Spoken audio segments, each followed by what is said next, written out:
craneales. ¿Cuántos nervios raquídeos? 31 nervios raquídeos, agrupados en ¿cuántos grupos? En 5 grupos, ¿no?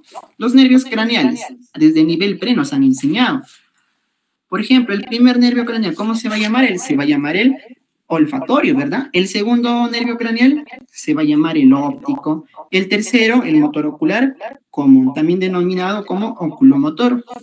El cuarto par craneal se le conoce como patético, profesor. El quinto se le conoce como el trigémino. Trigémino hace referencia a que tiene 3 ramas, ya los famosos V1, V2 y V3.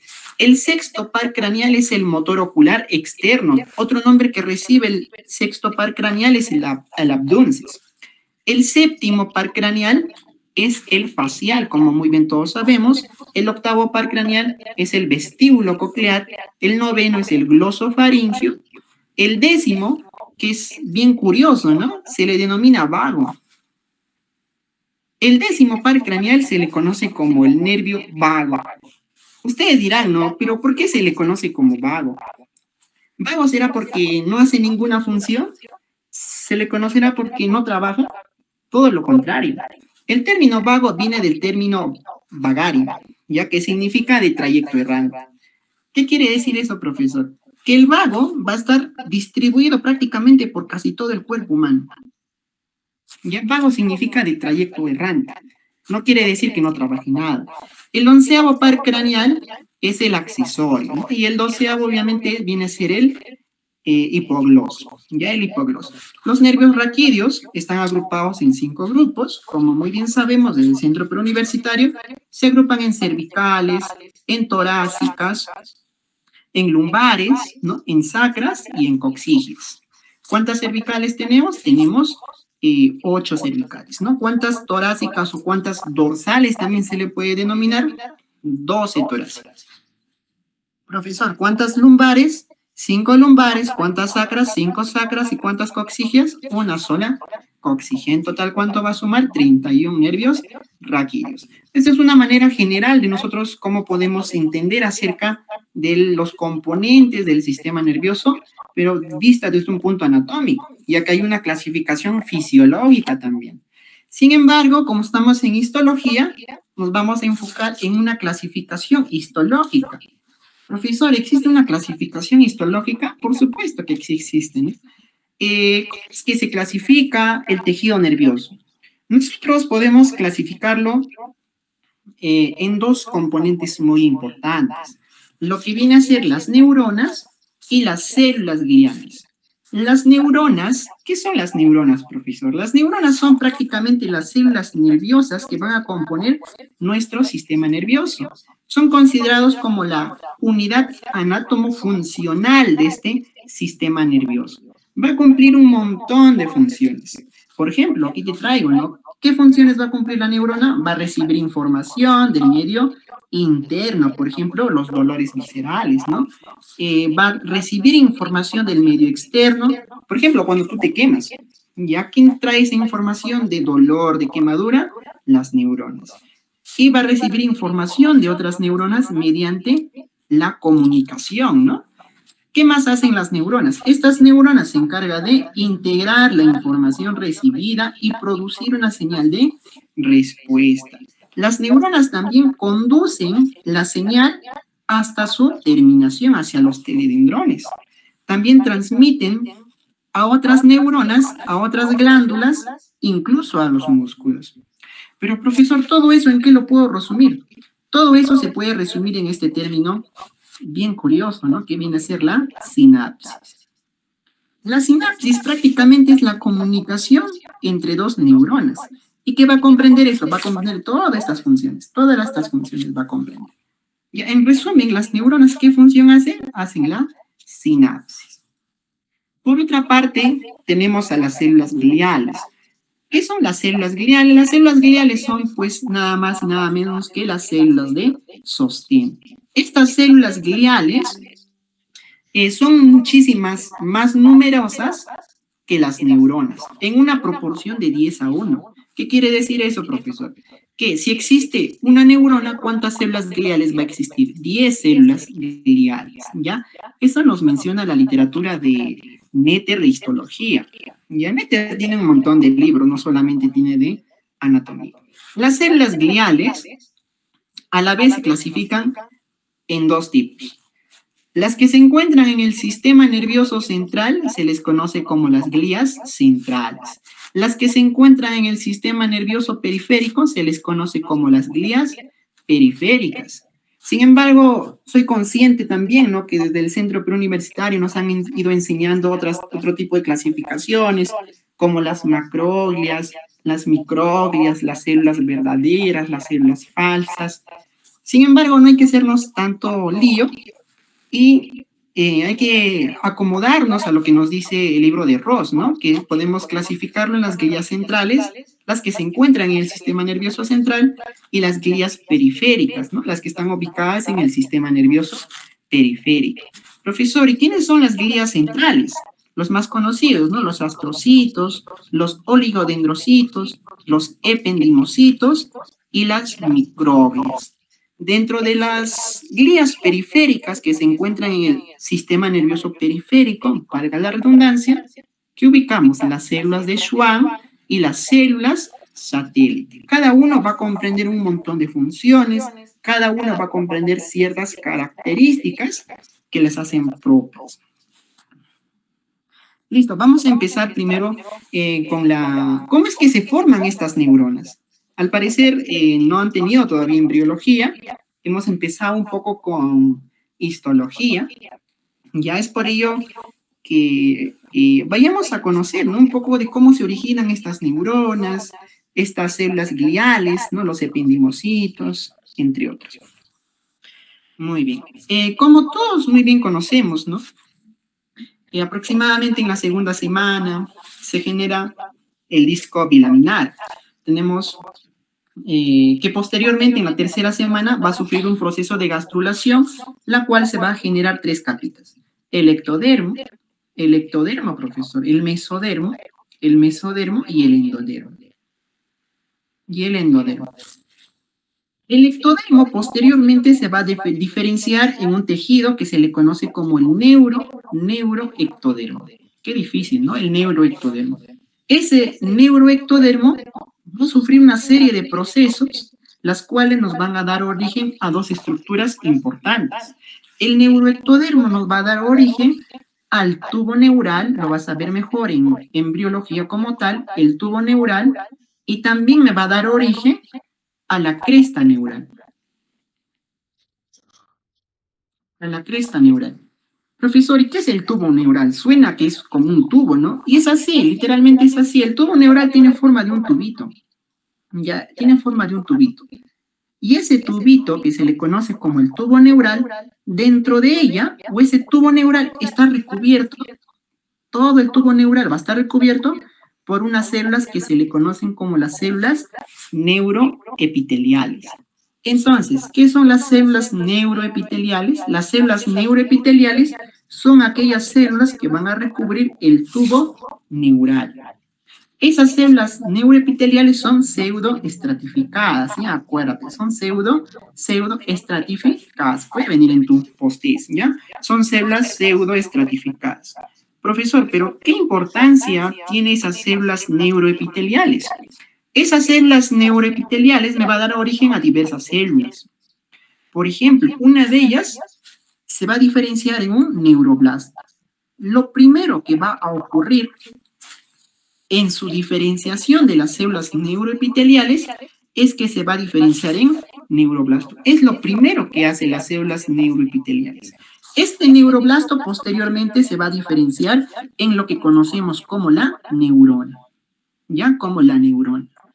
Seguido, las células neuroepiteliales, como segunda diferenciación, lo van a hacer en glioblastos. Ya, o sea que primero se diferencian en neuronas y después se diferencian en glioblastos.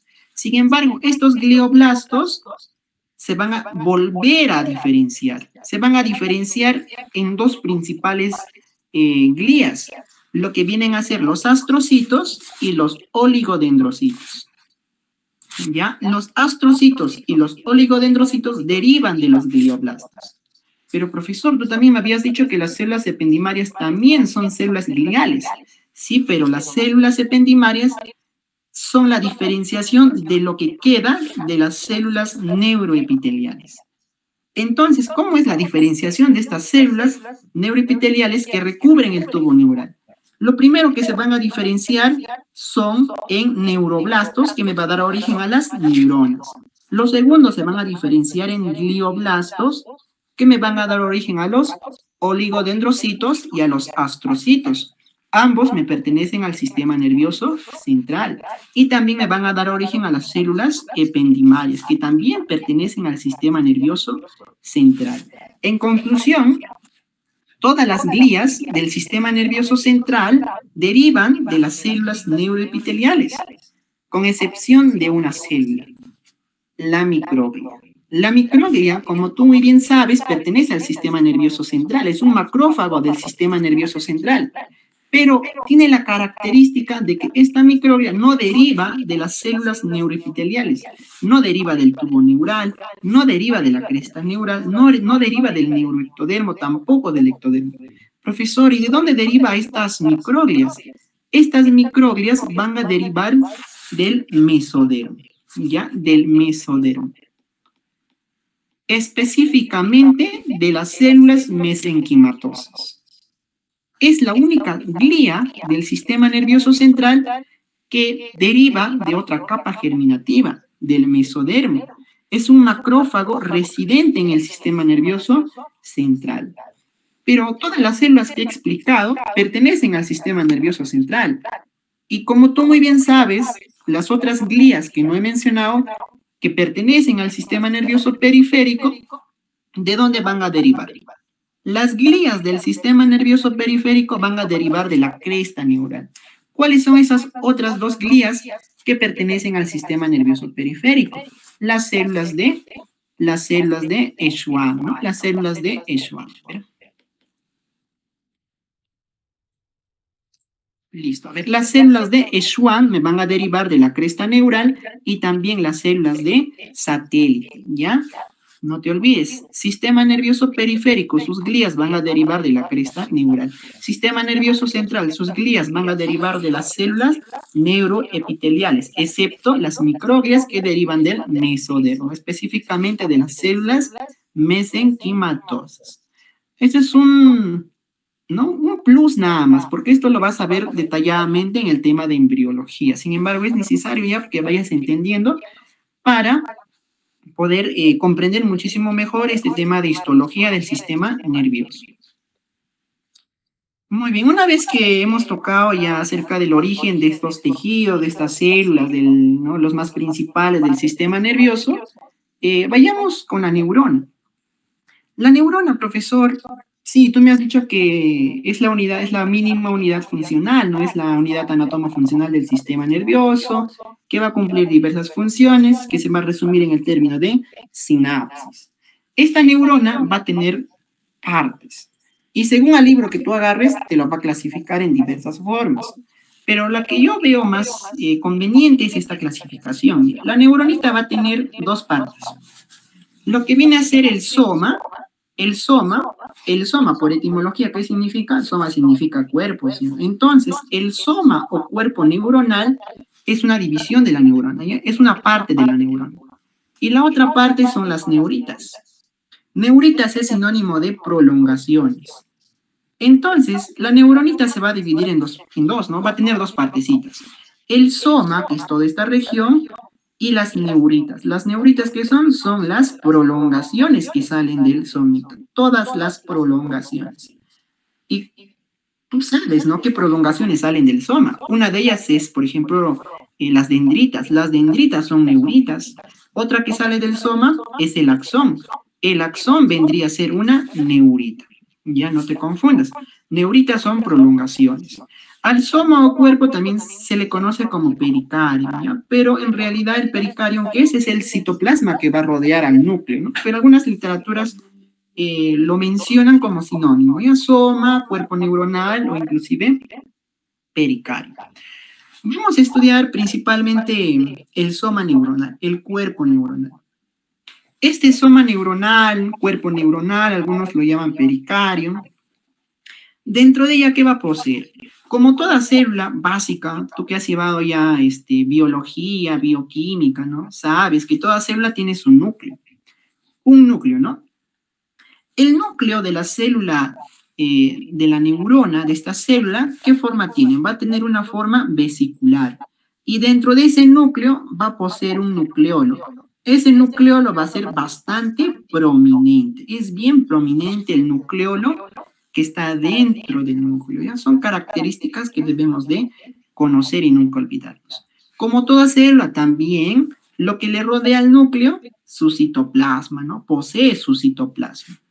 El citoplasma de la neurona, ¿qué componentes vamos a tener? Vamos a poseer, pues, un mitocondrio, ¿no? Mitocondrias en grandes cantidades, el aparato de Golgi, los neurofilamentos, los neurotúbulos, etcétera, etcétera. Pero lo más importante que tienen el citoplasma estas neuronas es el retículo endoplasmático rugoso o también los ribosomas, porque el retículo endoplasmático puede ser o bien liso, puede ser o bien rugoso, ¿no? Si es rugoso, está cubierto por ribosomas, todos sabemos eso. El retículo endoplasmático rugoso o los ribosomas, a nivel de las neuronas, tiene otro nombrecito. Se les conoce como los corpúsculos de Nissl. Estos corpúsculos de Nissl, o también conocido como la sustancia tigroide, prácticamente, ¿qué viene a ser? Viene a ser el retículo endoplasmático rugoso. Y si ese retículo endoplasmático rugoso, ese corpúsculo de Nissl, esa sustancia tigroide, ¿de qué se va a encargar? Como sabemos que el retículo endoplasmático rugoso está compuesto por ribosomas, y los ribosomas que secretan proteínas, ¿sí? Entonces, la importancia, la implicancia primordial de la sustancia tigroide o los corpúsculos de Nissl es la secreción de las proteínas. Ya, de las proteínas. ¿Cómo te puedes acordar así para toda la vida, no? A veces nos acordamos una información solamente para el examen, para una semana, 2 semanas. Por ejemplo, la sustancia tigroide, suena tigre, ¿sí o no? Suena tigre la sustancia tigroide. ¿El tigre qué cosa come? Come carne. ¿Y el carne qué es? ¿Será carbohidrato o proteína? El carne es una proteína. Ya, entonces acuérdate, ya la sustancia tigroide, ¿qué cosa secreta? Secreta proteínas, ¿no? Otro sinónimo de sustancia tigroide te pueden poner como corpúsculos de Nissl. Ya puede venir en tu examen. Y a nivel histológico son estas manchitas que vemos acá, son de color moradito. Listo. Una característica importante nos dice que el cuerpo o la soma neuronal va a poseer gran actividad anabólica. Profesor, ¿y por qué posee gran actividad anabólica? Porque dentro de su citoplasma que vamos a encontrar esta sustancia tiroide, pues, los corpúsculos de Nissl. Los corpúsculos de Nissl le da esta característica de ser gran actividad anabólica. Gran actividad anabólica hace referencia de que el soma va a secretar grandes cantidades de proteína, grandes cantidades de proteína. Y eso es una característica importante del soma neuronal. Como siguiente punto, las dendritas. Las dendritas, ¿qué son? Son evaginaciones, ¿no? Sinónimo de evaginaciones pueden ser prolongaciones. Si hablamos de la neurona, pueden ser sus neuritas. Las dendritas son evaginaciones que reciben estímulos desde otras neuronas o desde el medio externo. Por ejemplo, cuando tú te quemas, ¿no? Cuando tú agarras algo, cuando tú estás agarrando tu celular, quién sabe, ¿no? No sé. Toda esa información lo va a agarrar primero las dendritas. Y una característica importante a nivel histológico es que no va a poseer aparato de Golgi. ¿Ya? Es lo más importante que tienes que acordarte. Las dendritas tienen la característica de ser arborizaciones. Profesor, ¿qué son arborizaciones? Literalmente, tal como suena, ¿no? Parece forma de un árbol, pues, ¿no? Un árbol que tiene. Un árbol tiene, pues, sus ramitas. Entonces, las dendritas también van a tener sus ramas. Es como un árbol, ¿no? Por algo se le dice arborizaciones, ¿ya? Van a tener sus ramitas. Pero a la vez, esas dendritas, ¿qué van a tener? Van a tener una especie de espinas, las famosas espinas dendríticas. Es como si fuera, pues, el cactus, ¿no? El cactus o la tuna tiene sus espinas. Es similar. ¿ya? Tiene sus arborizaciones y tiene sus espinas dendríticas. Sus arborizaciones es como si fueran pues las ramas y las espinas dendríticas es como si fueran, para que se entienda, ¿no? Las ramas de las ramas, ¿ya? Para que se entienda mucho mejor. Pero, profesor, ¿por qué me dices eso, no? ¿Qué función tiene cada uno de estos? ¿Cuál es la función de que se ramifique en varios? ¿Cuál es la función de que tenga esta característica de ser arborizaciones? Es con la finalidad de aumentar el superficie o la superficie de comunicación. Aumentar la superficie para una correcta sinapsis. Profesor, ¿y cuál es la importancia que tenga estas espinas dendríticas? ¿Por qué tiene estas cositas, no? Estas ramas de las ramas, como tú me has dicho. Las espinas dendríticas tienen la función de contener grandes cantidades de receptores. ¿Receptores para qué, profesor? Para los neurotransmisores. Tiene grandes receptores para los neurotransmisores. A la vez que también las espinas dendríticas tienen grandes cantidades de canales de sodio, de potasio, para que haga la sinapsis. Ya no te confundas. Entonces, las dendritas tienen arborizaciones. ¿Cuál es la finalidad? Aumentar la superficie de comunicación, aumentar la sinapsis como tal. Las espinas dendríticas, ¿cuál es su función? Aumentar la cantidad de los receptores para los neurotransmisores. ¿Ya? Eso es importante. A ver, mira, acá hay una pregunta bien interesante, puede que esté en tu post-test, ¿no? ¿Qué nos dice? ¿Cuál de los siguientes es característico del material cromatográfico llamado sustancia de Nis en el tejido neuronal? Te había explicado que la sustancia de Nis también se le conoce como la sustancia que tiene forma de tigre, ¿no? Tigroide, sustancia tigroide, ¿ya? Sustancia tigroide. El tigre, ¿qué cosa comía? Comía carne, ¿no? ¿Y la carne qué es? Son proteínas. Entonces, la importancia de la sustancia de Nis es que va a secretar proteínas. Y si secreta proteínas, ¿qué cosas serán estas sustancias? Será pues el retículo endoplasmático rugoso. No, profe, también secretan ribosomas, ya, también serán los ribosomas. Entonces, buscamos una clave que haga referencia a este término, ¿no? De sintetizar proteínas. ¿Qué nos dice la? ¿Se encuentra en toda la neurona? No, no necesariamente está en toda la neurona. A ver, es un sitio de traducción de ARN mensajero para proteínas del axolema, ¿no? Tan solo ver este término de proteínas nos hace una referencia, ¿no? De que es el retículo endoplasmático rugoso, de que son ribosomas. ¿Son más abundantes en neuronas unipolares? No necesariamente son más abundantes en las multipolares. Se vuelve más abundante a medida que un individuo envejece. En sí es al revés, ¿ya? Es al revés. Como casi la mayoría de las estructuras, ¿no? A medida que nosotros envejecemos, prácticamente casi la mayoría de las estructuras que componen nuestro cuerpo van perdiendo su estructura. ¿Es un ejemplo de proteínas de filamentos intermedios? No, ¿verdad? Los filamentos intermedios pertenecen al citoesqueleto. El que mejor hace referencia a nuestra pregunta es el sitio de traducción de ARN mensajero para proteínas del axolema, ¿ya? Es importantísimo recordar este término, sustancia de Nis, ¿no? Sustancia tigroide. Puede que esté en tu pregunta, ¿ya?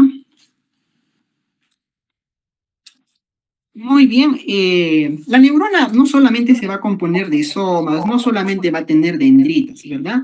La neurona también posee un axoncito, ¿ya? Un axón. Los axones prácticamente son evaginaciones, no es una prolongación del soma neuronal, ¿ya? ¿Cuál es la función? Van a transmitir estímulos a otras neuronas. Anatómicamente, el axón va a poseer el cono axónico. ¿Ya? El cono axónico es donde va a iniciar el axón. Es donde inicia el axón. Anatómicamente, en el cono axónico va a iniciar el axón. Pero fisiológicamente, en el axón, ¿dónde inicia el potencial de acción? En el segmento inicial del axón. ¿Ya? Con siglas CIA, pues. Ya, en la silla, profesor, es en donde va a iniciar, ¿qué cosa va a iniciar? El potencial de acción. Es importante recordar eso, ¿ya? Anatómicamente, ¿de dónde inicia? Inicia del cono axónico. Fisiológicamente, ¿dónde inicia el potencial de acción? En el segmento inicial axónico. Pero también la neurona, como vemos en esta imagen, ¿no? Está recubierta por una especie de sustancia, las famosas vainas de mielina. Profesor, ¿qué son las vainas de mielina? Las vainas de mielina son un tipo de fosfoproteínas que se van a encontrar, ¿dónde se van a encontrar? A lo largo de todo el axón, ¿no? Del sistema nervioso central y también en el sistema nervioso periférico. Yo te pregunto, ¿no? ¿Absolutamente todas las neuronas tendrán vainas de mielina? No, no todas las neuronas poseen vainas de mielina. Existen axones mielínicos y existen axones amielínicos. ¿Cuál es la función de estas vainas de mielina? Estas vainas de mielina nos van a proporcionar, acuérdate de este término, es importantísimo porque suelen preguntar, van a proporcionar una vaina aislante, ¿ya? Aislante. Esto lo vas a ver sobre todo en fisiología. Profesor, ¿y qué hace referencia el término aislante? En resumen, el término aislante, ¿no? Quiere decir que va a facilitar una rápida conducción de los impulsos nerviosos a lo largo de todo el axón. Eso hace referencia al término aislante. Esa es su función. Ya, listo. A ver, profesor, el axón también se le conoce como fibra nerviosa. Se puede clasificar en tres tipos: las fibras A, las fibras B y las fibras C. A, B, C, no creo que sea tan difícil, ¿no? Las fibras A, B y C. Las que poseen un mayor diámetro son las fibras A, profesor. Ya las fibras A tienen un mayor diámetro, mira. ¿Cuánto es su diámetro? De 5 a 20 micrómetros.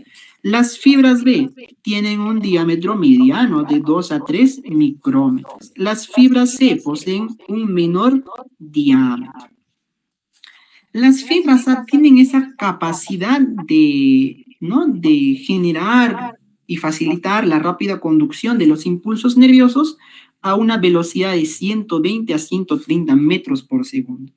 Sin embargo, las fibras B solo lo hacen hasta los 15 metros por segundo y las fibras C prácticamente trabajan muy poco, ¿no? 0.5 a 2 metros por segundo. Pero ¿por qué lo hacen esto? O sea, ¿por qué uno conduce mayor, uno conduce mediano, uno conduce lento? Es por este señor, ¿no? Por las vainas de mielina. Las vainas de mielina van a estar presentes en las fibras A. Las fibras A sí poseen vaina de mielina. Las fibras B también poseen vaina de mielina. Sin embargo, las fibras C es la que no posee vainas de mielina. Es por eso que su velocidad de conducción es bastante lenta. Un dato importante también que suelen preguntar en exámenes es la relación entre diámetro y las vainas de mielina. Recordar que a mayor diámetro va a generar o existe gran cantidad de vainas de mielina. ¿Ya? Vainas de mielina. Un ejemplo, profesor, las fibras A, pues. Las fibras A tienen un diámetro muchísimo mayor. Entonces van a contener una gran cantidad de mielina. Y si tienen una gran cantidad de mielina, la velocidad va a ser muchísimo mayor. ¿Cuánto puede alcanzar las fibras A? Hasta los 120 metros por segundo. Listo. Esta es una imagen muy bonita del libro de Gaito, la cual nos menciona, ¿no? A simple vista, cómo es eso de que funcione las vainas de mielina, cómo es el potencial de acción, cómo es que funciona realmente estas vainas de mielina. Por ejemplo, ¿no? Esas cositas de color moradito que nosotros vemos acá son las famosas vainas de mielina. Si yo te digo que no secreta en el sistema nervioso central, son los oligodendrocitos. En el sistema nervioso periférico serían las células de Schwann. Los espacios que existen entre vaina de mielina y otra vaina de mielina se les conoce como los nodos de Rambier, ¿ya? Los nodos de Rambier. Profesor, ¿y qué son los nodos de Rambier como tal entonces? Los nodos de Rambier, ¿qué serían? Son espacios ubicados entre vaina de mielina y otra vaina de mielina. Aquí es un ejemplo de ello, por ejemplo. ¿no? Este espacio es un Noé Rambier. Está entre dos vainas de mielina. ¿Qué característica tiene este espacio? Es que está libre con el exterior. Está libre, no tiene algo que lo tape del exterior. Y eso es importante. ¿Por qué es importante que esté libre esa zona, profesor? Eso es importante porque en esas zonas, entre vaina y vaina, vamos a encontrar un tipo de canal, ¿no? Varios canales. Ejemplo clásico, los canales de sodio. Gracias a los canales de sodio es porque vamos a generar nosotros los potenciales de acción solamente ¿dónde? ¿Será en todo el axón o solamente entre los espacios que están ubicados entre vaina y vaina? Solamente entre los espacios que están ubicados entre vaina y vaina, no están en todo el axón. Los canales de sodio, voltaje dependientes. Imagina que un canal de sodio se encuentre a este nivel, ¿no? A este nivel. ¿No? Podría generar potencial de acción. ¿Por qué? Porque ¿de dónde va a sacar el sodio? Si está bien compactado por la vaina de mielina. No va a poder generar potencial de acción en esta zona, porque no está en contacto con el exterior. Esta vaina de mielina lo está aislando a este segmento de axón. Es por eso que los canales de sodio principalmente los vamos a ubicar entre los nodos de Rambier, ¿ya? Entre los espacios que están desnudos, entre los espacios que están en conexión con el medio externo. Y es ahí donde únicamente van a generar potencial de acción. Los canales de sodio se van a aperturar, va a ingresar grandes cantidades de sodio al interior. Ese sodio va a viajar por debajo de la membrana mielínica, va a viajar hacia el próximo nodo de Rambier. En este espacio va a generar la apertura de los canales de sodio y como está expuesto al exterior, va a permitir el ingreso de ese sodio. Va a permitir el ingreso y va a generar otro potencial de acción. Genera otro potencial de acción. En conclusión, profesor, ¿qué es un potencial de acción? Mira, como tú puedes observar acá, en estas zonas están ingresando iones, ingresa el sodio, por ejemplo. En base a eso, ¿tú cómo defines el potencial de acción? El potencial de acción se define como la diferencia de voltaje en la membrana de las neuronas. Porque hay una diferencia, ¿no? El sodio está ingresando, el interior se vuelve positivo, ¿no? Hay un juego de voltajes, hay un juego de positivos, hay un juego de negativos. Ese es el potencial de acción. Es la diferencia de voltajes en la membrana de la neurona. Listo. Eso es lo más importante que tienes que acordarte del axón. Ya la fisiología lo vas a ver como tal, pues en potencial de acción, en el tema de neurotransmisores. Este es un gráfico muy bonito también para nosotros explicar el tema del transporte axónico. No es lo mismo decir un potencial de acción que un transporte axónico. El potencial de acción viaja sí o sí unidireccionalmente. Sí o sí, no puede regresar. El potencial de acción tiene que ser unidireccionalmente. Pero el transporte axónico no transporta potencial de acción. El transporte axónico puede ser bidireccional, o sea, puede ir de inicio a fin y puede regresar. Profesor, ¿y por qué se le dice transporte axónico? ¿Qué cosa transporte si no transporta potencial de acción? El transporte axónico se le denomina porque va a transportar, como su nombre mismo indica, ¿no? ¿Qué va a transportar? Va a transportar vesículas. Y esas vesículas, ¿qué cosas tienen? Tienen neurotransmisores en su interior. Los va a transportar para posteriormente liberarlos durante la sinapsis. O puede reabsorberlos para posteriormente almacenarlos y luego volver a secretarlos durante otra sinapsis. Así que no confundas, ¿ya? El potencial de acción siempre es unidireccional, pero el transporte axónico puede ir y a la vez puede volver. Y profesor, ¿quiénes se encargan del transporte axónico? Si del potencial de acción se encargaban, por ejemplo, los canales de sodio, los canales de potasio, ¿quiénes se encargan del transporte axónico? Del transporte axónico se van a encargar principalmente estas dos proteínas que siempre preguntan, ¿no? La cinesina y la famosa dineína. Empecemos con la cinesina. La cinesina son aquellas proteínas que van a transportar estas vesículas desde el soma de la neurona hasta la zona terminal de la neurona. Vuelvo a repetir, estas cinesinas no transportan potencial de acción, estas cinesinas transportan vesículas, y esas vesículas que contienen neurotransmisores. Entonces, las cinesinas transportan del soma, desde el inicio hasta el final, neurotransmisores, ¿no? Que están empaquetados en vesículas. Lo transportan, llega hacia el extremo positivo y posteriormente lo libera durante la sinapsis. Profesor, si hay alguien que los lleva, puede haber alguien que los devuelva, ¿no? Que los recicle. Ahí entra la proteína llamada dineína.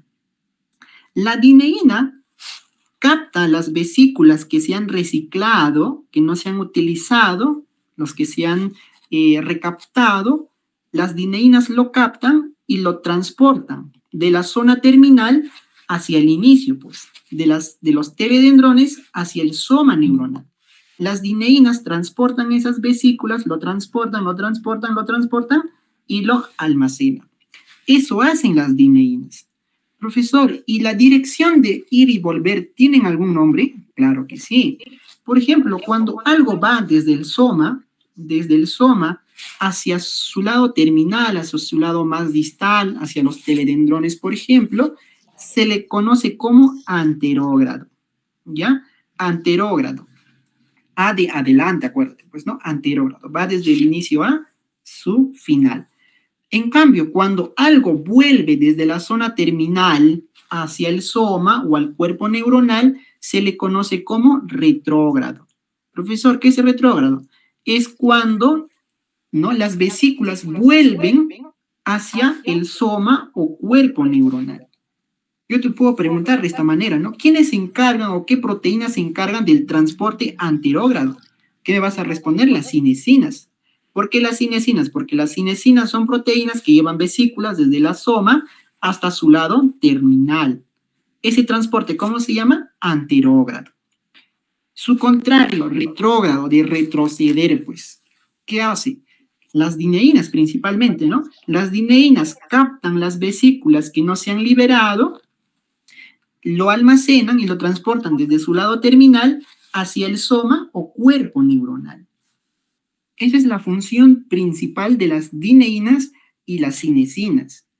A ver, respóndeme, ¿verdadero o falso? Si yo te digo potencial de acción, ¿es retrógrado y anterógrado? Sería falso, porque solamente es en una dirección el potencial de acción. El potencial de acción sí o sí tiene que ser anterógrado, en una sola dirección. Tiene que ir desde el soma hacia su lado terminal.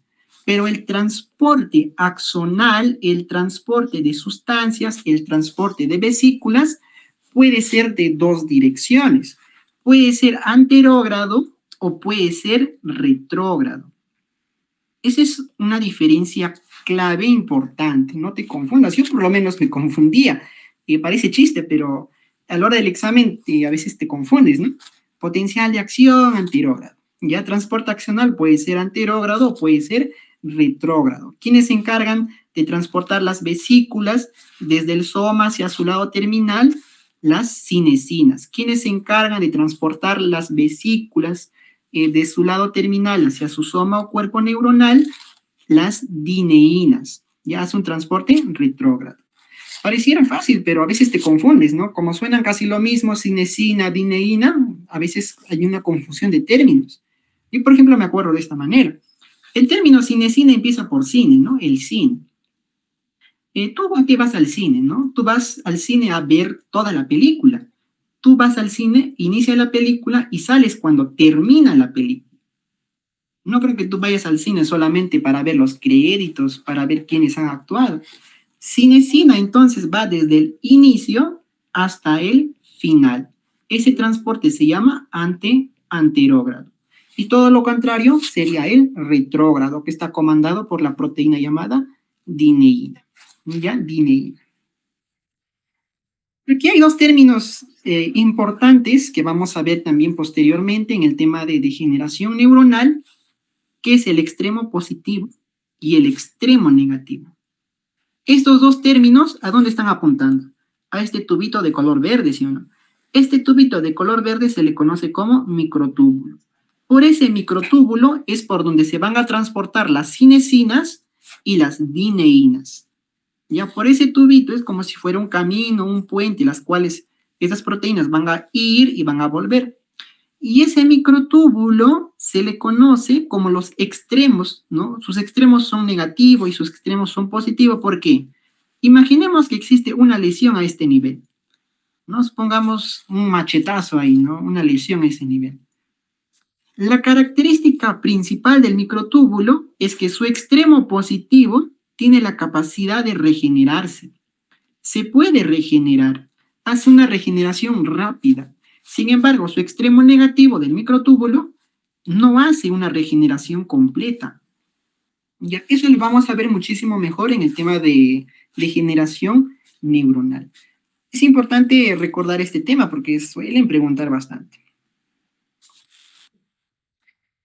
Muy bien, hice primero las partes de la neurona para posteriormente entender cómo es que verdaderamente se clasifican las neuronas. A veces cuando empezamos la clasificación de las neuronas, tiene esta parte, tiene otra parte y te confundes un poco. Las neuronas pueden clasificarse de un montón de maneras, dependiendo de la literatura que tú agarres. Ya, sin embargo, he agarrado prácticamente condensado de muchas literaturas de cómo es que lo clasifican las neuronas. A las neuronas se les puede clasificar de acuerdo a sus evaginaciones. Yo te había enseñado, sinónimo de evaginaciones son prolongaciones. Profesor, ¿y las prolongaciones en las neuronas o las prolongaciones en el sistema nervioso central, ya principalmente en las neuronas, se les conoce como las neuritas? Las neuritas, pero solamente en las neuronas. Puede ser según sus evaginaciones, por ejemplo, ¿no? Esta clasificación hace referencia a esta imagen. Según sus evaginaciones puede ser un único axón, y ese único axón se divide en dos, uno para arriba y uno para abajo. Un único axón con dos ramas. Ese se le conoce como el pseudo unipolar.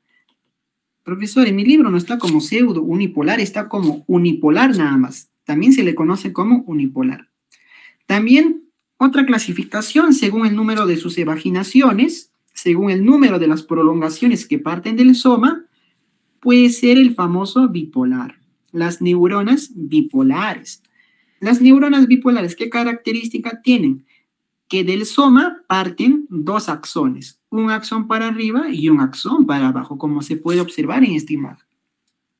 Y por último, ¿no? Lo que todo el mundo conoce, lo que cada vez que piensa en neurona, se imagina esto, lo que viene a ser las multipolares. Profesor, ¿por qué se le conoce multipolar si solo tiene un axón? Claro, tiene un axón, pero tiene varias dendritas. Ya, esa es la principal característica. Eso según el número de sus evaginaciones. También podemos clasificarlos según su función, por ejemplo, las neuronas motoras, las neuronas sensoriales, las interneuronas, según su tamaño, los famosos Golgi, ¿no? El Golgi tipo 1, el Golgi tipo 2. Según la forma de cómo imparten el impulso nervioso, encontramos, por ejemplo, las presinápticas y las posinápticas, ¿no? La dualidad de la vida, ¿no? Si hay una presináptica, habrá una posináptica. Y según el tipo de neurotransmisor. Por ejemplo, las GABAérgicas que secretan GABA, ¿no? Entre otras, ¿no? Entre otras, que lo vamos a ver también. Muy bien. Hablemos detalladamente cada uno de sus clasificaciones, ¿ya? Pero a manera de preguntas de examen, ¿ya? A ver, te había dicho que las neuronas se pueden clasificar según el número de vaginaciones. Encontramos las pseudo-unipolares, las bipolares, las multipolares. En esta imagen, ¿no? Hace referencia a una neurona bipolar. ¿Por qué una neurona bipolar? Porque en este caso va a poseer un axón, ¿no? Un axoncito. Un axón y una dendrita, ¿ya? Un axón y una dendrita. Profesor, ¿y las neuronas bipolares dónde lo voy a ubicar? Es curioso porque las neuronas bipolares están en la mayoría de los órganos, sensoriales. Ya cada vez que tú escuches un órgano sensorial, piensa en una neurona bipolar. Por ejemplo, ¿no? En la retina de los ojos, en el epitelio olfatorio y en el oído interno. Las pseudounipolares, profesor, las pseudounipolares. Un ejemplo, mira, pseudounipolares, ¿de qué se caracterizan? Las pseudounipolares o las unipolares solamente va a poseer un axón y de ese axón va a partir dos ramitas. ¿Ya? Solamente posee un axón con dos ramas. Profesor, ¿y dónde lo puedo yo encontrar estas neuronas pseudounipolares, estas neuronas unipolares? En los famosos ganglios sensitivos. Y esto preguntan constantemente, ¿no? Si es en UEF hasta el cansancio, ¿no? Los ganglios sensitivos, ¿ya? Las neuronas pseudounipolares. Profesor, ¿qué son los ganglios sensitivos? Lo voy a explicar en la siguiente diapositiva. Y por último, la tercera clasificación, según el número de sus evaginaciones, son las neuronas multipolares. Las neuronas multipolares, como te había dicho hace un momento, es la que va a poseer un solo axón y varias dendritas. Ya, lo correcto es decir que va a poseer mayor a 2 dendritas y un axón. Esa es la definición correcta de una célula multipolar. Profesor, ejemplos, lo vas a ver en la vía motora voluntaria, por ejemplo. Y si hablamos de células como tal, las células piramidales son células multipolares. Las células de Purkinje son células multipolares. Las células piramidales, ¿dónde lo podemos ubicar? Eso está en el cerebro, pues, ¿no? En la corteza cerebral, en el cerebro. Las células de Purkinje lo podemos ubicar en el cerebelo. Ambas son un ejemplo de neuronas multipolares. No te confundas. Listo. A ver, sigamos con el número de vaginaciones, porque es importante, sobre todo, esta clasificación. Las neuronas pseudo-unipolares, o también conocida como las unipolares. Te había mencionado que estas pseudo-unipolares solamente va a poseer un axón, ¿no? Y de ese único axón que va a partir dos ramas, se van a dividir dos ramitas. Y te había mencionado que esto lo vas a ubicar en los ganglios sensitivos, Para entender mejor este término de ganglios sensitivos, te traigo esta imagen. Supongamos que tú estás, supongamos, ¿no? Porque lo dudo mucho, estás escribiendo ahora, ¿no? Estás utilizando la vía del tacto epicrítico, la vía del tacto protopático, no sé, quizá ahora tienes frío, todas esas sensaciones, la temperatura, el calor, etcétera, etcétera. ¿Cómo viaja la información? Por medio de neuronas hasta el cerebro. Profesor, ¿y quiénes captan esos estímulos de temperatura, esos estímulos de calor, frío, dolor, etcétera, etcétera, etcétera? Lo va a captar estas neuronitas, las neuronas sensitivas. Las neuronas sensitivas son las pseudounipolares.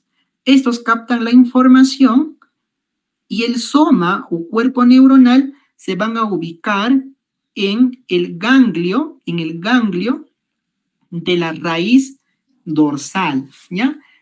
Todo esto que estoy yo señalando se le conoce como raíz. Pero como está en el lado posterior, porque el de adelante es anterior y este vendría hacia el lado posterior, raíz posterior o también conocido como la raíz dorsal. En esa raíz dorsal o raíz posterior yo ubico al ganglio sensitivo. Y dentro de ese ganglio se va a alojar el cuerpo o soma neuronal. Te pongo este gráfico porque es una pregunta bien común, ya es bastante común. El ganglio sensitivo, ¿dónde se ubica?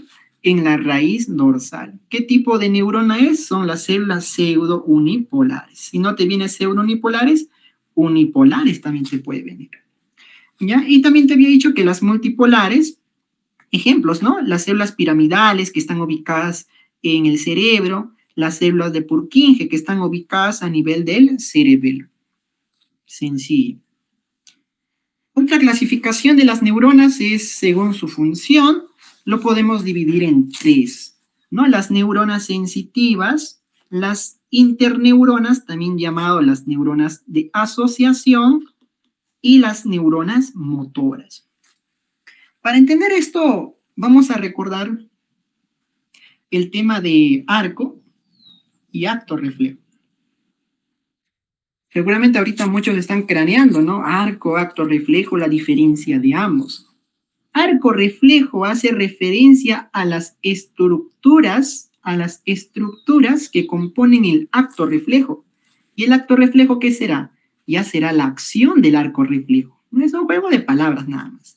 Ya, estructuras es el arco reflejo. La acción como tal ya viene a ser el acto reflejo.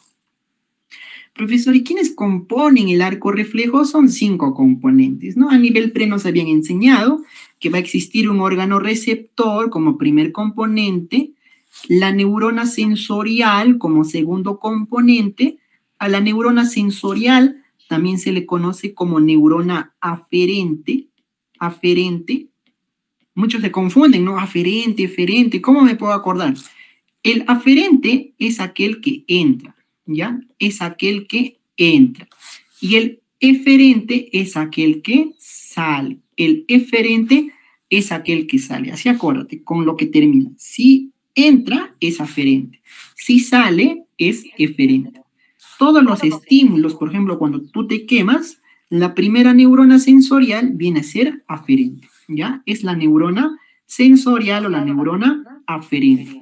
Esta neurona sensorial o aferente, por ejemplo, ¿no? Aquí es una pseudo unipolar, donde se va a ubicar en el ganglio de la raíz dorsal, en el ganglio de la raíz dorsal. Y posteriormente va a tener una comunicación con el tercer componente del arco reflejo, la interneurona, o también conocida como la neurona de asociación, donde va a tener esta comunicación a nivel del centro integrador, a nivel de la médula espinal. Esta interneurona posteriormente va a dar una respuesta involuntaria, ¿no? Gracias a la neurona motora. Si la neurona sensitiva es aferente, la neurona motora vendría a ser eferente, ¿no? Eferente, la neurona eferente. Y como quinto componente del arco reflejo es el órgano efector. Es el órgano efector. Nada más, sencillo. Ya según su función podemos clasificarlo en sensitiva, otro término, neuronas aferentes. Las interneuronas, otro término, neuronas de asociación. Y las neuronas motoras, también conocido como neuronas efectoras. Muy bien, otra clasificación ¿no? que nos menciona es según su tamaño. Según su tamaño, las neuronas se pueden clasificar en un Golgi tipo 1 y en un Golgi tipo 2. Las Golgi tipo 1 tienen la peculiaridad de tener un solo axón, un único axón, y ese único axón es demasiado largo. Es largo. Profesor, ¿y ejemplos de Golgi tipo 1? Los famosos PP. ¿Ya? El PP es un Golgi tipo 1. Las células piramidales y las células de Purkinje. A diferencia que el Golgi tipo 2 solamente tiene un axón, pero este axón es corto. Es demasiado corto. Ejemplos de un Golgi tipo 2 son las interneuronas. Las interneuronas, o también conocidas como las neuronas de asociación. Y lo más importante para tu fisiología, una clasificación es según el tipo de neurotransmisor. Las neuronas pueden clasificarse dependiendo a lo que secretan. Por ejemplo, si una neurona secreta acetilcolina, se le conoce como neuronas colinérgicas. Si una neurona me secreta GABA, se le conoce como neuronas GABAérgicas. Si me secreta glutamato, glutamatérgicas. Si me secreta dopamina, dopaminérgicas. Qué difícil, ¿sí o no? Si me secreta serotonina, serotoninérgicas. Ya, esto te va a servir bastante en el tema de fisiología. Lo vas a ver a profundidad todavía. Pero para recordar, ¿no? La acetilcolina, un neurotransmisor importante en este tema. Si yo te pregunto, ¿no? La deficiencia de acetilcolina, ¿con qué está relacionado? Está relacionado con el Alzheimer. Ya, profesor, el GABA me suena. El GABA es conocido como el mayor neurotransmisor inhibitorio. Si existe un mayor neurotransmisor inhibitorio, ¿quién es el mayor neurotransmisor excitatorio? es el glutamato. El glutamato es el mayor neurotransmisor excitatorio. Y en una pregunta siempre te van a poner estos dos. Siempre, siempre, siempre. Como ambos empiezan por GG, te confundes. GABA, glutamato. Ya, el glutamato es considerado como el mayor neurotransmisor excitatorio. El GABA es el inhibitorio. Ya, como sea, memorízate eso. Si te van a preguntar de neurotransmisores, siempre te van a poner esos dos. Otra clasificación nos dice que puede existir las neuronas dopaminérgicas que secretan dopamina, ¿no? La dopamina, ¿con qué está relacionado? ¿Qué cosa inhibe la secreción de prolactina? El déficit de prolactina está relacionado con el Parkinson. Ya, el déficit de dopamina se relaciona con el Parkinson. Y por último, las neuronas serotoninérgicas, ¿no? ¿Qué cosas secretan? Serotonina. Y la deficiencia de serotonina se relaciona con la depresión. La depresión. Entonces, profesor, no me voy a acordar hasta que termine tu exposición. ¿Qué cosa me recomiendas memorizar ahora? La diferencia entre glutamato y la diferencia entre GABA. Una de ellas es excitatorio y otra de ellas es inhibitorio. Ya como ambos empiezan por GG, te vas a confundir. Trata de memorizar. Excitatorio es glutamato, inhibitorio es GABA. Te va a servir bastante para tu tema de fisiología. Listo. Muy bien, una vez que hayamos terminado las nociones de las neuronas, vayamos al segundo componente del tejido nervioso. Te había dicho que el tejido nervioso se clasifica en dos, en las neuronas y en las células gliales. Las neuronas, ¿de dónde vienen? De las células neuroepiteliales. Las células gliales también vienen de las células neuroepiteliales. ¿Ya? Las células gliales lo podemos clasificar en dos. Las glías centrales y las glías periféricas. Todas las glías centrales vienen del glioblasto, excepto la microglia, te había dicho en antes, ¿no? Excepto la microglia. ¿La microglia de dónde venía? Del mesodermo. Todas las glías periféricas, ¿de dónde venían? Vienen de la cresta neural. Vienen de la cresta neural. Muy importante. En embriología seguramente te lo van a explicar muchísimo mejor. Listo. Las células gliales lo hemos dividido en dos, ¿no? Glías centrales, glías periféricas. Esto es una imagen muy bonita para ya no explicar ya, ¿no? Pero de todas maneras lo vamos a hacer acerca de las glías centrales. Tenemos a la neurona. La neurona se compone pues de un cuerpo, de un soma, y a la vez ese soma tiene prolongaciones. Una de ellas es las dendritas, ¿no? Y a la vez tiene el axón. Listo, hasta ahí me has explicado, profe. Las glías centrales van a estar alrededor de las neuronas. Un ejemplo de ellos, los astrocitos. Mira, ¿qué característica tú ves en esta imagen acerca de los astrocitos? Estos astrocitos están en conexión, están en contacto con los vasos sanguíneos. Están en contacto con los vasos sanguíneos y a la vez están en contacto con las neuronas. Entonces tú ya puedes deducir qué cosa hacen los astrocitos, ¿no? Otra célula glial del sistema nervioso central son los oligodendrocitos. En esta imagen, ¿qué cosa ves tú? Un oligodendrocito que está envolviendo a un axón de otra neurona y que está envolviendo a otro axón de otra neurona. ¿Qué cosa estará haciendo, no? Tú ya puedes deducirlo. Y también tenemos las células de la microglia, que derivan del mesodermo, que derivan de las células mesenquimatosas. Como tú muy bien sabes, las células de la microglia son macrófagos residentes en el sistema nervioso central. Y la última glía central importante es el epéndimo. El epéndimo, en esta imagen, ¿a quién está recubriendo? Está recubriendo a un ventrículo, ¿no?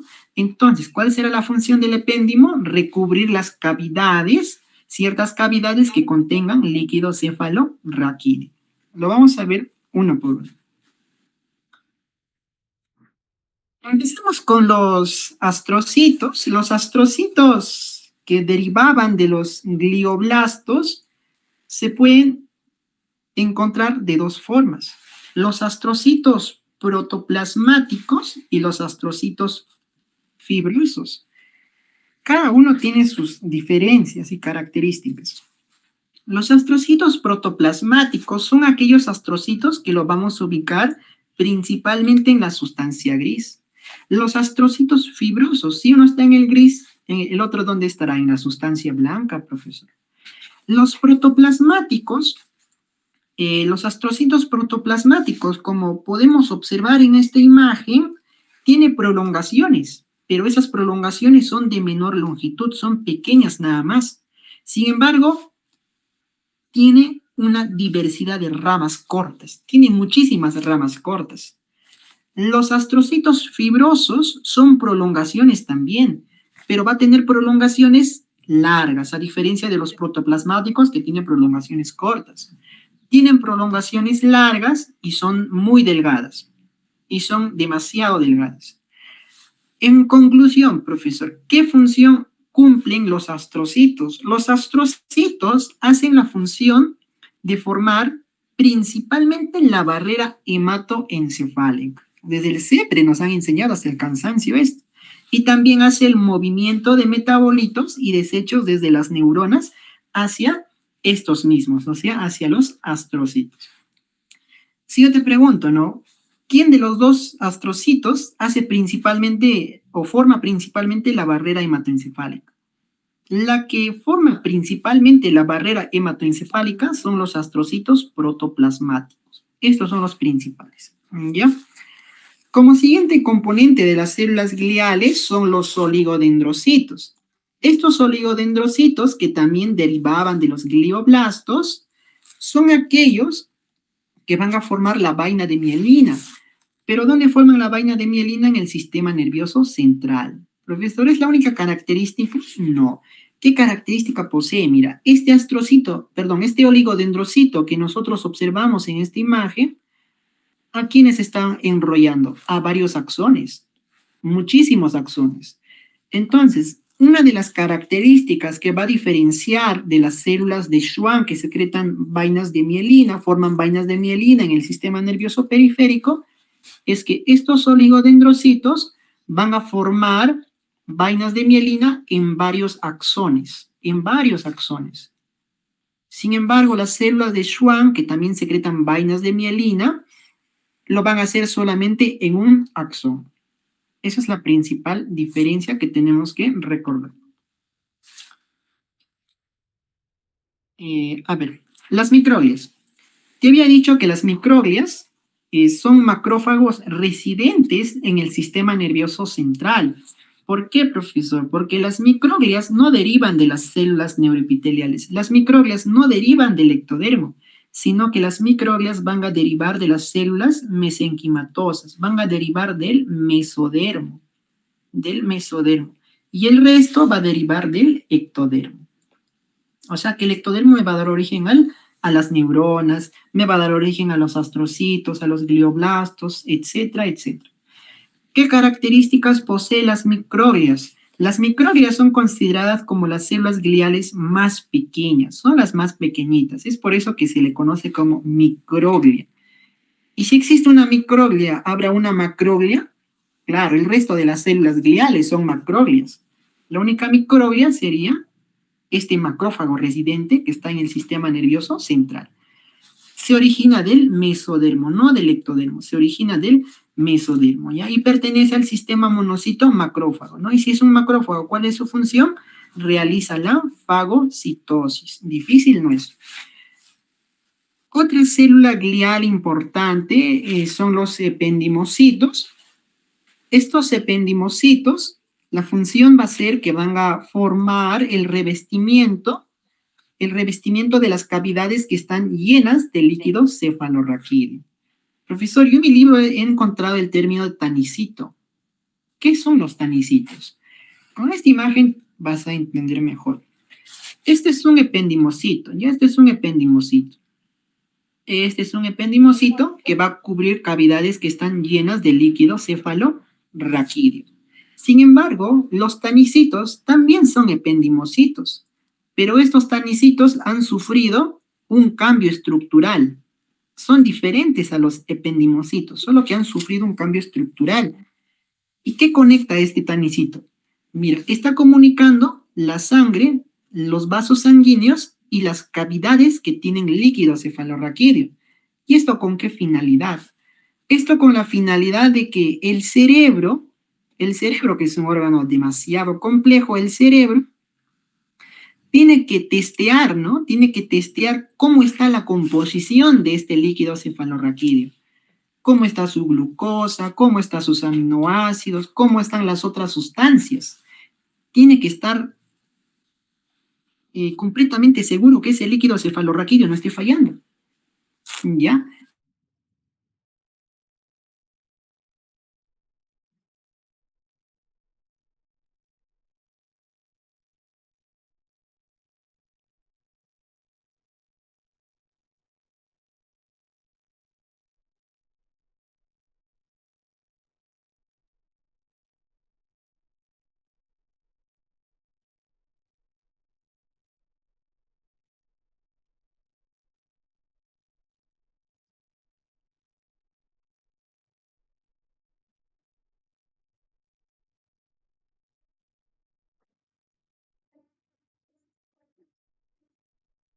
Aquí.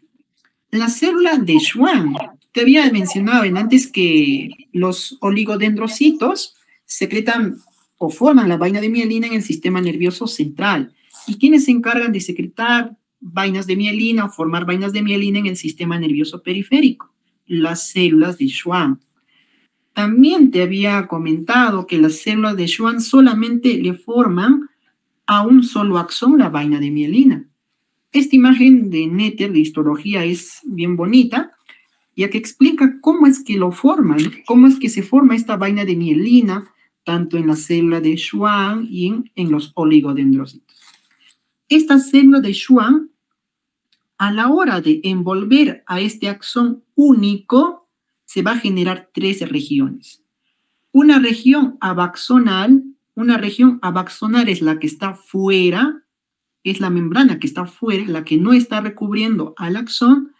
Una región adaxonal, la que está adentro, la que está en contacto con, en este caso, el axón, y una región llamado mesaxón. El mesaxón va a comunicar el adaxonal, el abaxonal y el adaxonal.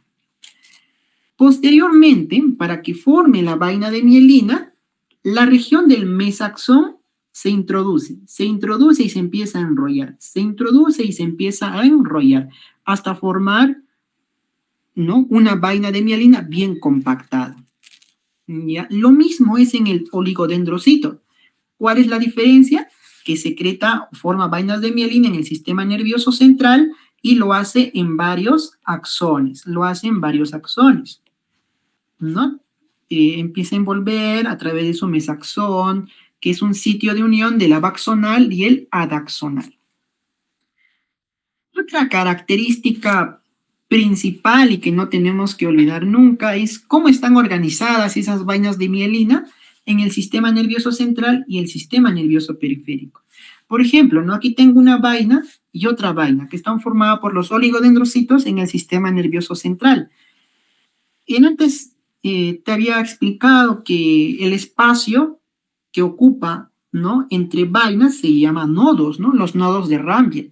En esos nodos de Rambier, en el sistema nervioso central, puede estar presente los podocitos, ¿ya? Los podocitos del astrocito. Los astrocitos pueden estar presentes entre vaina y vaina en el sistema nervioso central.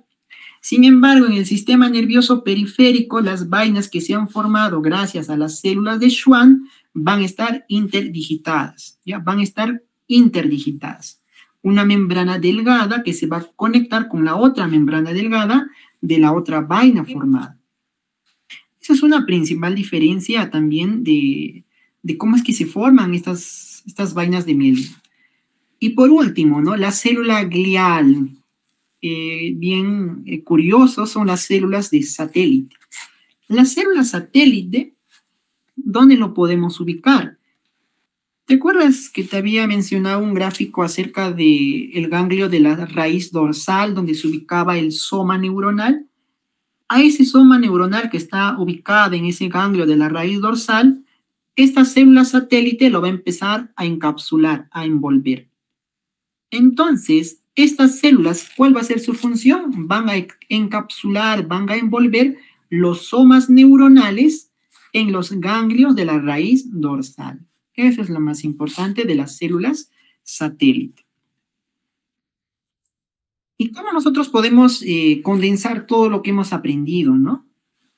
Listo. Con este gráfico que también es súper entendible acerca de cómo es que se organizan los somas neuronales, los axones, ¿no? Y las demás glías. En el sistema nervioso central, el conjunto de somas neuronales me va a formar la sustancia gris y el conjunto de los axones me va a formar la sustancia blanca. ¿Por qué me forma la sustancia blanca en el sistema nervioso central? Porque los axones están repletos de vainas de mielina y ese vaina le da ese aspecto de blanco. Sin embargo, en la sustancia gris también podemos encontrar otras estructuras, como las microglias, los oligodendrocitos, los astrocitos protoplasmáticos, las somas y las dendritas y el neurópilo. Profe, ¿qué son los neurópilos? Los neurópilos es el conjunto pues, de somas, es el conjunto de dendritas. También podemos ubicar anatómicamente la sustancia gris, se ubica en la corteza cerebral. La corteza cerebral es sustancia gris. Los astas, ¿no? Las astas de la médula espinal es sustancia gris. Por su otra parte, la sustancia blanca, en esta imagen podemos observar, ¿no? La sustancia blanca literalmente tiene color blanco. Podemos ubicar muchas neuronas, muchas glías, ¿no? Las microglias, los oligodendrocitos, los astrocitos fibrilares, principalmente las fibras mielínicas. Ya las fibras mielínicas le dan ese aspecto de blanco. Y profesor, anatómicamente, ¿qué estructuras están compuestas de sustancia blanca? El cuerpo calloso, la cápsula interna y los cordones de la médula espinal son sustancia blanca. Pero la corteza cerebral es sustancia gris. En esta imagen, todo lo que es de color marrón se le conoce como corteza cerebral. Listo. En el sistema nervioso periférico, el conjunto de somas neuronales se le va a conocer como los ganglios nerviosos y el conjunto de axones se le conoce como nervios. ¿Ya? Dentro de los ganglios nerviosos, te había explicado en antes, ¿qué células lo va a encapsular? Las células satélite. Además, los ganglios nerviosos, anatómicamente, ¿dónde lo puedo ubicar? En el ganglio de la raíz dorsal. En el ganglio de la raíz dorsal. Los nervios están compuestos o son mielinizados por las células de Schwann. También las capas que conforman los nervios, por ejemplo, el endoneuro, el perineuro, el epineuro, pertenecen o están dentro de los nervios. No entiendo eso, profesor. A ver, por ejemplo, aquí tenemos un axón en el sistema nervioso periférico. Ese axón lo va a envolver una capita que se le conoce como endoneuro. Entonces, el endoneuro se encarga de envolver a un axón. Varios axones me van a formar un fascículo. Y ese fascículo lo va a envolver lo que se conoce como el perineuro. El perineuro me envuelve fascículos. Y varios fascículos me van a conformar un nervio, ¿ya? Y ese nervio va a estar rodeado por el epineuro. Entonces el epineuro me forma o me envuelve al nervio. Ejemplos de nervio, hay un montón, eso lo vas a ver en osteomuscular. Por ejemplo, el nervio ciático, el nervio mediano, los nervios espinales, etcétera, etcétera, etcétera. Para ya terminar, hablemos un poquito de generación neuronal. Te había explicado las partes importantes de una neurona, ¿no? Que va a poseer un soma o cuerpo neuronal, va a poseer también un axón. Y supongamos que, pucha, tú estás en el trabajo, cuando tú vas a FISMA, ¿no? Y te cae la reja y te corta este pedazo de nervio, ¿ya? Te corta un muslo o el brazo te corta. ¿Puede existir una lesión en el axón del nervio? Claro que sí. Si se lesiona este nervio, va a ocurrir tres fenómenos principales. Un fenómeno va a ser a nivel del sitio de la lesión. Otro fenómeno va a ser en las zonas terminales del nervio y otro fenómeno en las zonas proximales del nervio, a nivel de la soma o a nivel del cuerpo neuronal. Entonces son tres fenómenos que ocurren durante una lesión de un nervio o de una neurona. En el sitio de la lesión, ¿qué va a ocurrir? El axón va a empezar a hincharse, ¿ya? Va a empezar a hincharse y va a empezar a envolverse.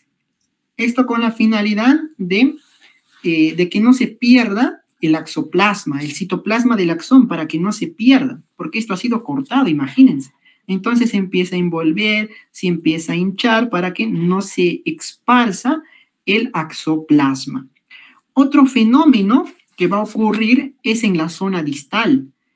En la zona distal, ¿ya? Se le conoce como la degeneración anterógrada. ¿Qué quiere decir? Que la zona distal de la lesión, toda esta parte va a empezar a degenerarse, se empieza a morir, empieza a desintegrarse, todo esto. Y eso se le conoce como la degeneración waleriana, ¿ya? La degeneración waleriana o la degeneración anterógrada. Si hay una degeneración anterógrada, también habrá una degeneración retrógrada. Claro, ¿no? Los fenómenos retrógrados que ocurren en una lesión de una neurona va a ocurrir a nivel del soma. Ese fenómeno retrógrado que ocurre a nivel del soma se le conoce como cromatólisis. ¿Qué es la cromatólisis? Preguntarás, ¿no? La cromatólisis es cuando el soma o este cuerpo de la neurona va a empezar a hincharse. Se empieza a hinchar, se empieza a hinchar, se empieza a hinchar. El núcleo de la neurona va a empezar a escaparse, va a empezar a salir a la periferia. ¿Por qué? Con la finalidad de evitar de que esta lesión le llegue al núcleo, porque imagínense que el núcleo haya sido afectado. Si el núcleo ha sido afectado, prácticamente toda la neurona va a morir. Entonces ese núcleo va a querer escaparse, ¿no? Va a querer salir a la periferia. Entonces el soma o el cuerpo neuronal se va a hinchar poco a poco. Otra característica es que los ribosomas, el retículo endoplasmático, las famosas sustancias de Nist, la sustancia de Nist va a empezar a desaparecer, va a caer rápidamente. Aquí podemos observar, ¿no? El núcleo va a querer escaparse, ¿ya? Va a querer escaparse, el soma se va a hinchar, va a desaparecer, en este caso, la sustancia de Nist, la sustancia tigroide. En el lugar de la lesión, van a empezar a actuar las células de Schwann a nivel del sistema nervioso periférico. Las células de Schwann van a secretar una especie de tubos, que se les conoce como las bandas de Buchner, así se les llama, ¿ya? Como las bandas de Buchner. Estas bandas de Buchner que secretan las células de Schwann van a guiar el crecimiento de este axón. Porque recordemos que te había mencionado que cuando hay una lesión del nervio, va a haber una degeneración anterógrada, o sea que todo esto va a empezar a degenerarse, va a empezar a morir. ¿Y quién va a empezar a regenerarlo? Las células de Schwann secretando las bandas de Buchner. Estas bandas de Buchner van a guiar el crecimiento del axón. Y en el sistema nervioso central, profesor, ¿también se hará lo mismo? No, porque los oligodendrocitos no tienen esa capacidad de secretar estas bandas de Buchner. Así que una lesión a nivel neuronal en el sistema nervioso central puede ser crítico. Pero en el sistema nervioso periférico sí puede haber una regeneración neuronal, ¿ya? Entonces, cuando hay una lesión, la degeneración neuronal, va a haber una degeneración anterógrada, va a empezar a morir y va a empezar a crecer nuevamente gracias a las secreciones que realizan las células de Schwann. Y un fenómeno retrógrado va a ser a nivel del soma. El soma se va a empezar a hinchar, el núcleo va a querer escaparse y va a haber pérdida de sustancia de Nist, de ribosomas. Y bueno, posteriormente, pasado ya, la recuperación puede ser dependiendo del grado, ¿no? Pueden durar semanas, meses. Y bueno, posteriormente con el tiempo, la neurona vuelve a su lugar como era antes, gracias a las células de Schwann a nivel periférico. Y a nivel central es muy difícil que ocurra esto. Profesor, en conclusión, no entendí nada. A ver, cuando yo digo degeneración neuronal, su nombre mismo indica, ¿no? O sea, que se va a desaparecer la neurona. Y van a ocurrir dos tipos de fenómenos, un fenómeno anterógrado y un fenómeno retrógrado. A ver, el fenómeno anterógrado son los fenómenos que van a ocurrir distalmente, lejos del cuerpo neuronal. El fenómeno retrógrado son los fenómenos que van a ocurrir cerca al cuerpo o soma neuronal. Este simple cuadrito te resume todo lo que estoy hablando.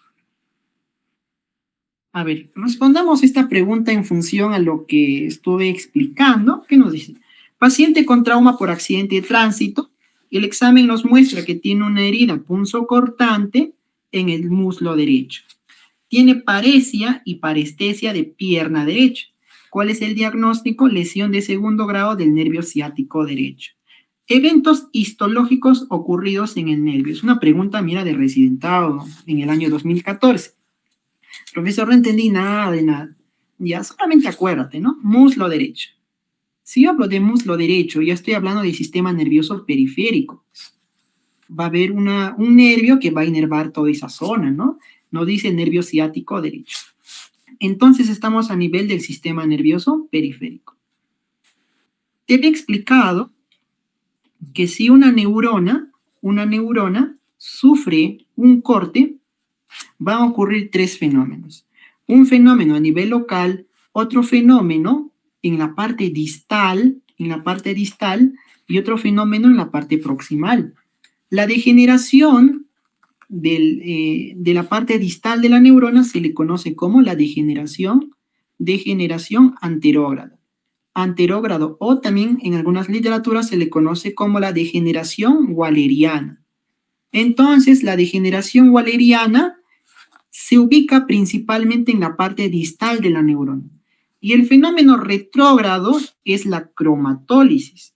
¿Qué era la cromatólisis? Es el hinchamiento del soma neuronal, es cuando los corpúsculos del NIS, ¿no? Se decaen rápidamente, cuando el nucleolo quiere empezar a escaparse, ¿no? Un nucleolo bastante quiere escaparse a la periferia. En base a lo que he explicado, nos dice, ¿no?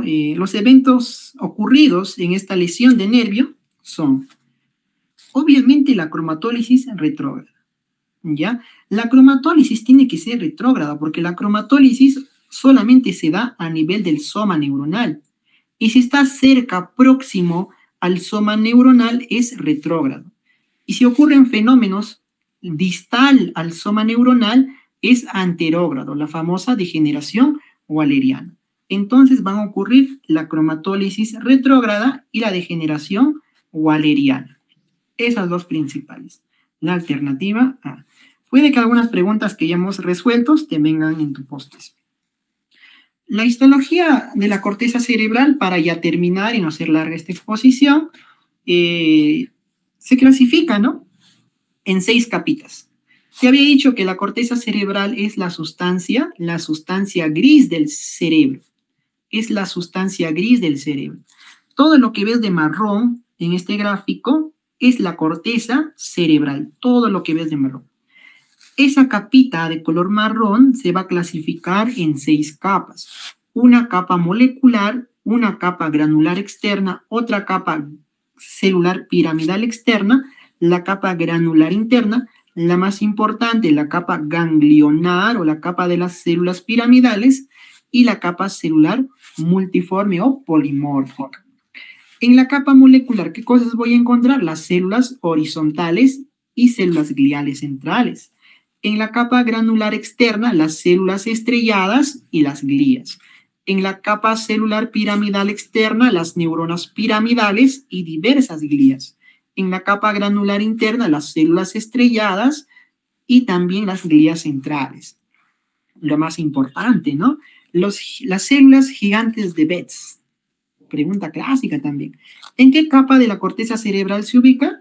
En la 5ª capa, ¿no? En la capa ganglionar de las células piramidales internas. Y por último, la 6ª capa, ¿no?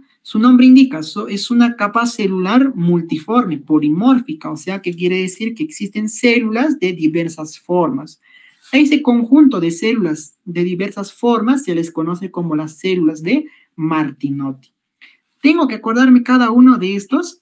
Si vas a llevar OEF, sí, ya tienes que saber cada uno de ellos. Muy bien, me tocaría solamente hasta la corteza cerebral, sin embargo, vamos a mencionar nada más, ¿ya? Cómo está conformada la corteza cerebelosa y cómo está la médula espinal. El cerebelo, su corteza, la sustancia gris es periférica, ¿no? Y la sustancia blanca es central, al igual que el cerebro. En el cerebelo no existen 6 capas como en el cerebro, solamente van a existir 3 capas. De esas 3 capas, ¿cuál es la más importante? La segunda capa. En esa segunda capa vamos a ubicar a las células de Purkinje.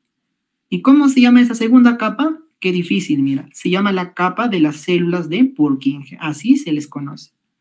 La médula espinal está conformada por 2 sustancias, porque pertenece al sistema nervioso central, la sustancia gris y la sustancia blanca, pero tiene la peculiaridad de que la sustancia gris se encuentre alrededor, no, perdón, central, ya central.